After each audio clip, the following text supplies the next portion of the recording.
नमस्ते, मैं अलका ठाकुर हूँ और आप सभी का बहुत बहुत स्वागत है इस चैनल पे। तो क्या टूथपेस्ट हमारे पिंपल्स को बिल्कुल ठीक कर सकता है? अगर टूथपेस्ट ठीक करता है तो अचानक से पिंपल पे लगाने के बाद वो अचानक से छोटा क्यों हो जाता है, जल क्यों जाता है? तो टूथपेस्ट किस लिए बना है? हमारे मुंह के लिए बना है, हमारे ओरल कैविटी के लिए बना है, हमारे दांतों के लिए टूथपेस्ट बना है। लेकिन अब क्या है कि हम इंटरनेट पे देखते हैं कि वो पिंपल पे अगर आप लगा लीजिएगा तो आपका पिंपल ठीक हो जाएगा और टेम्पररी बेसिस पे हमें रिजल्ट्स भी देखने को मिलते हैं।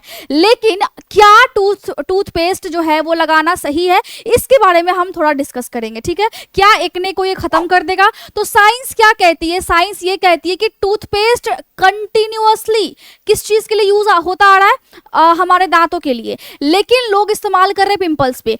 तो टेम्पररी हमें जो रिजल्ट मिल रहा है वो रिजल्ट मिल रहा है बेकिंग सोडा की वजह से, हाइड्रोजन पेरोक्साइड की वजह से, उसमें अल्कोहल की मात्रा होती है कुछ और मेंथॉल होता है, जिसकी वजह से पिंपल थोड़े टाइम के बाद ही ड्राई हो जाते हैं। टूथपेस्ट लगाने के बाद जहां पे पिंपल है वहां पे लगाएंगे तो तुरंत ड्राई हो जाता है। लेकिन हमें क्या पता है, जो मैंने आपको समझाया है, हमें ये पता है कि जो आपके एक्ने हो रहा है वो एक्सेस ऑयल प्रोडक्शन की वजह से हो रहा है। आपके जो पोर्स है वो क्लॉग कर जा रहा है, बंद हो जा रहा है, या फिर बैक्टीरिया वहां पे ट्रैप हो जा रही है, या फिर बैक्टीरिया ट्रैप होने के बाद वहां पे इन्फ्लेमेशन, सूजन होता है, पस बनने लगता है और वो गड्ढे छोड़ जाते हैं। मैंने ऑलरेडी समझाया है। तो क्या इसकी वजह से जो भी प्रॉब्लम हो रहा है और इसकी वजह से ठीक हो जाएगा? बिल्कुल भी नहीं। क्यों?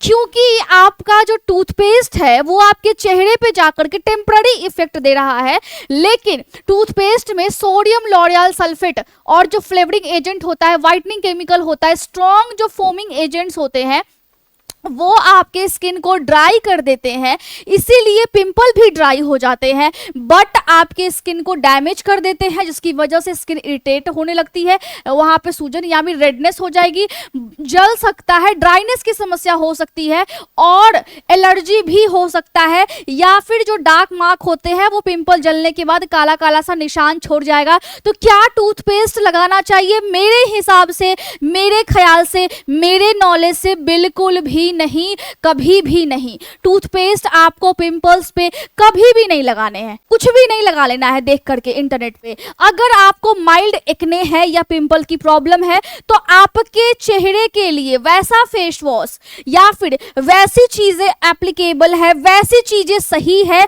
जो जिसमें सैलिसिलिक एसिड हो, बेंजोइल पेरोक्साइड हो, नायासिनामाइड हो, 4 to 5%, एडेपेलेन हो 0.1%, और हमेशा इसको इस्तेमाल करना है कि आपको मॉइस्चराइजर, सनस्क्रीन और चेहरे के लिए एक माइल्ड फेस वॉश का इस्तेमाल करना है जिसमें ये सारी चीजें हो या फिर कुछ भी चीज इसमें से मौजूद हो। फेस वॉश हमेशा चेहरे के हिसाब से बनता है, तो केमिकल आपको नहीं लगाने हैं। हमेशा याद रखिए कि कभी भी आपको दिन में 2 बार से चेहरा नहीं धोना है, फेस वॉश से भी 2 बार से ज्यादा चेहरा नहीं धोना है। हर वक्त आपको पिंपल को छूते नहीं रहना है, जब भी पिंपल होते हैं उसको ज्यादा मत टच कीजिए, और नॉन कमोडोजेनिक मॉइस्चराइजर का इस्तेमाल कीजिए, SPF यानी सनस्क्रीन का इस्तेमाल कीजिए। तो बस यही बात है कि आपको टेम्पररी बेसिस पे इफेक्ट देखने को मिलेंगे, तो आपको बिल्कुल नहीं लगाने हैं। बाकी आप व्हाट्सअप कर सकते हैं, कोई भी सवाल पूछ सकते हैं, अपने फेस में अगर कोई दिक्कत है तो आप मेरे ये दोनों प्रोडक्ट है, आप इस प्रोडक्ट को ऑर्डर कर सकते हैं। जो प्रोडक्ट है वो बहुत अच्छी चीज़ है और मैंने कोशिश की है आप लोगों को कुछ देने की, केमिकल फ्री चीज़ें अगर आप लगाएंगे तो आपका चेहरा भी ग्लो करेगा। चेहरे में एक शाइन होना बहुत इंपॉर्टेंट है क्योंकि ये आपका कॉन्फिडेंस है। फिर से मिलती हूँ नेक्स्ट वीडियो में, तब तक के लिए खुश रहिए और अपने सपनों के लिए काम कीजिए। Thank you so much.